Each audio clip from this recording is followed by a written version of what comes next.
This scene that I'm about to show you is one of the most important truths hidden in plain sight of all time. Watch this. This prophecy is how they enslave us, how they dominate. Why is this important? Well, the harsh truth that nobody wants to talk about, but I will, is it's exactly what they're doing with the book of Revelation in the Bible. You see, they created the prophecy to play it out and enslave you through it. Why? So that they can create that timeline in this reality through your belief. How could they do that? I'll show you. Watch this. But it hasn't happened yet. Actually, it has happened. You just haven't accepted it. Well, I don't accept it.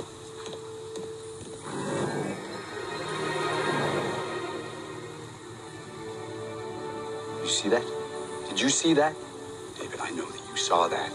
David, the monitor is acting as an antenna. It isn't just receiving tachyons. It is taking a possible future and making it amplifying it, transmitting it, like a feedback loop. It's a self-fulfilling prophecy that's coming from right there. But it's not just showing people the end of the world. It's giving them the idea over and over and over again until they just accept it. Time bomb. And we're the ones that lit the fuse.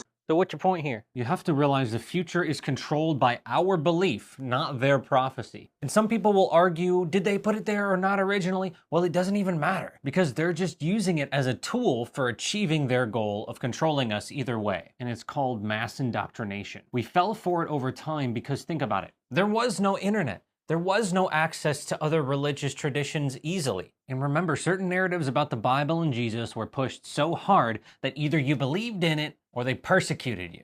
And the reality is that was the motivation for why Revelation even made it into the Bible originally, according to Dan McClellan, who's a scholar on the Bible and religion. And this is what he said. Justin Martyr, in the middle of the 2nd century CE, suggested that the John who wrote Revelation was the same John who wrote the Gospel of John, which would have given it an awful lot of authority and inspiration.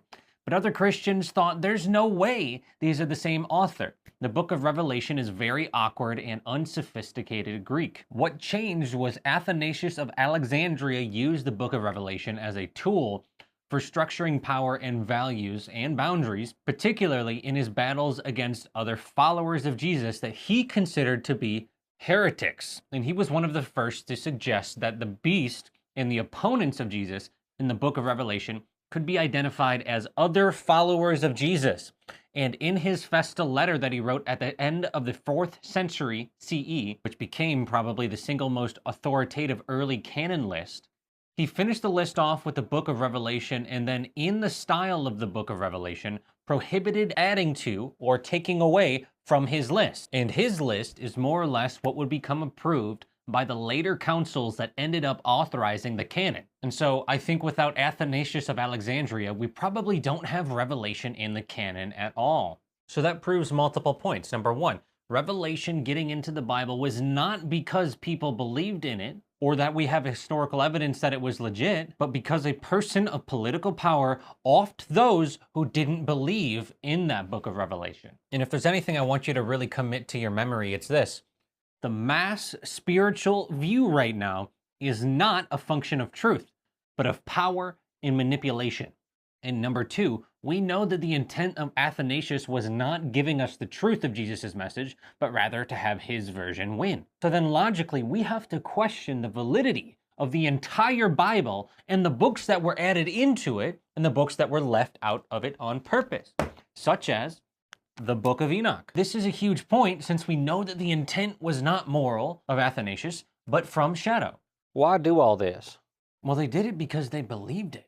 And they were deceived in the same way that in the Lord of the Rings, they were deceived by the ring.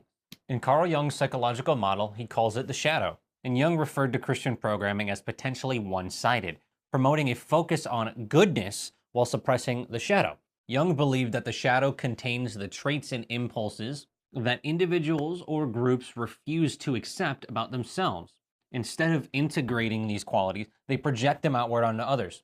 In the case of Christian history, the projection of the evil other onto non-believers or heretics, pagans, or witches. Christianity externalized and still externalizes internal conflicts and preserve the illusion of moral purity. And this is what justified violence as a means of preserving the collective moral identity.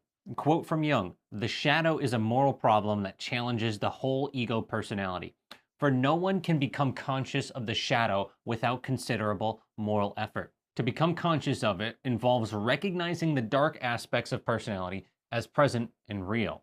When a Christian deeply rooted in their interpretation of Jesus' life is presented with overwhelming evidence that challenges their beliefs, such as historical findings, which I just gave you, and the correct interpretations of what Jesus was actually saying given to us by Eastern traditions and understanding symbolism, which I've done a ton of videos on, which we have much more evidence of than for their interpretations, they may experience inner conflict. Just look at my comment section. From Carl Jung's psychological perspective, this conflict arises between their ego's attachment to conscious beliefs and the persona, which are both linked to the shadow. Remember, the shadow holds repressed truths and contradictions.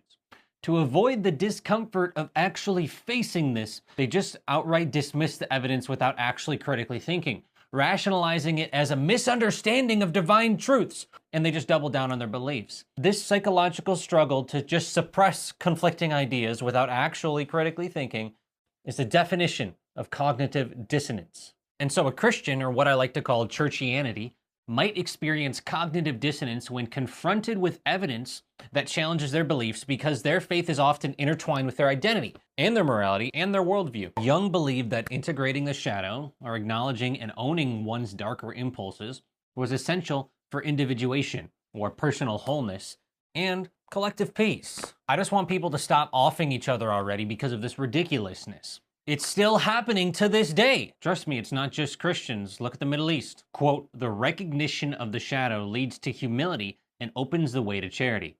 When we see our own dark side, we are less likely to project it onto others." And look, I know I've been talking a lot about Christians, and I just want to say I feel like I'm on the same side as them in a sense that I understand that Jesus came here to help us in the same way Morpheus came to help Neo out of the Matrix. But what I'm saying is the way you've been programmed to believe that Jesus came to help you in the nature of you that they told you is not actually true. And that's really hard to admit. I get it. I went to Wednesday night services and Sunday services growing up. I understand how frustrating it can be to realize that what I've been told about Jesus and the Bible is all distorted for money and power. But then when I really sat with it, it's like, why would it not be over thousands of years? If we look at our world today, I can't be cognitively dissonant to say, I see the corruption in everything else, but they left the Bible and Jesus' message untouched. It's damn near impossible that that's true. So what Christians need is shadow integration. Not only Christians, but most people. Integrating the shadow is one of the most important things a human can do, because it's essential for achieving psychological wholeness and living authentically. Without this work, those aspects of ourselves we repress, our fears, desires, and instincts, they don't disappear. They just remain in the unconscious, influencing our thoughts, emotions, and behaviors in massively destructive ways. This creates a ton of inner and outer conflict. Inner conflict being procrastination, seeking external validation, self-sabotage, overthinking, etc. Shadow integration is also central to individuation, or the process Carl Jung described as becoming whole and fully realizing your unique potential. Without confronting the shadow, we remain fragmented, cut off from our deeper self, which is the source of meaning, creativity, and balance. To integrate the shadow is to reclaim these lost parts of ourselves, and it removes the distortion so you can hear your inner knowing. Because you already know what that path is. There's just so much shadow and noise that is distorting it, convincing you to do otherwise. Which means you actually reach your goals without self-sabotaging most of the way. True potential is realized when we stop fearing our darkness and learn to integrate it. As Carl Jung said, one does not become enlightened by imagining figures of light, but by making the darkness conscious. Damn, bro, that was actually really quite helpful. I'm glad to hear it. How can I learn more from you on this so I can transform? I have an Integrate Your Shadow masterclass that I'll be doing live in just a couple of days to help you and others with this process. I'm going to your page to sign up right now. It's time to truly understand the process of facing these shadows.